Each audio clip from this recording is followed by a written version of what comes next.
नमस्कार. आजच्या कथेचं नाव आहे महत्त्व. एक मूर्तिकार मूर्ती व पुतळे अगदी हुबेहूब बनवी. तो ज्याचा पुतळा व मूर्ती करी ती व्यक्ती व देव प्रत्यक्षच त्याच्या चित्रशाळेत अवतरल्यास भास होई.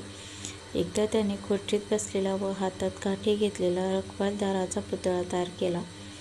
खराखुराच रखवालदार पहाऱ्यावर बसला असल्याचं चोर व दंडोरेखोरांचा समज होऊन ते त्या मूर्तिकाराच्या घराच्या आसपास फिरकण्याचा विचार सोडून देत नामर्द कलावंत म्हणून त्यांच्या 50च्या 60च्या व 75च्या वेळी त्यांचे अनेक शहरातून सत्कार झाले होते.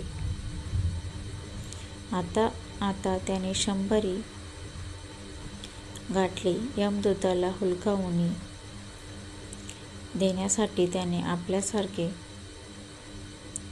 हुबेहूब 10 पुतळे तयार केले. एकदा त्याला आपल्याला न्यायला आपल्या घराकडे काही यमदूत देत असल्याची चाहूल लागली. तो पटकन आपल्या चित्रशाळेत गेला व तिथे ठेवलेल्या आपल्या 9 पुतळ्यात 10वा पुतळा म्हणून निश्चयपणे बसून राहिला. यमदूत त्या चित्रशाळेत शिरले. पाहतात तो तिथे एकासारखे एक असे 10 पुतळे कुणाला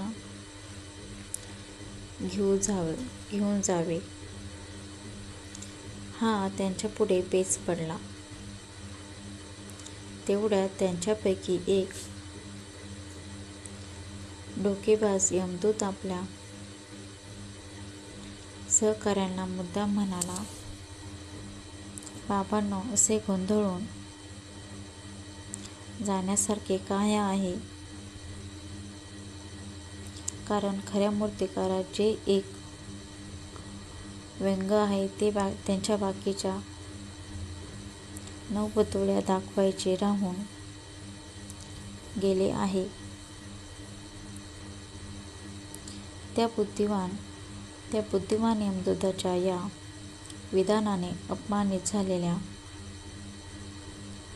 तो मूर्तिकार पटकन उठून म्हणाला, उगाच जीव आहे म्हणून काहीतरी बडबडू नकोस. माझ्यात असलेला कोणता दोष मी या माझ्या पुतळ्यात दाखवलेला नाही. यावर तो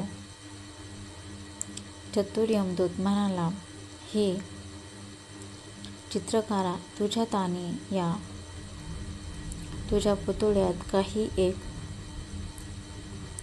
फरक नाही, पण तुझ्याप्रमाणे बोलत नाहीत. तात्पर्य, जिभेवर संयम नसल्यावर आपलेच नुकसान होते. आजची कथा आवडल्यास लाईक, शेअर, सबस्क्राईब करा. Thanks for watching.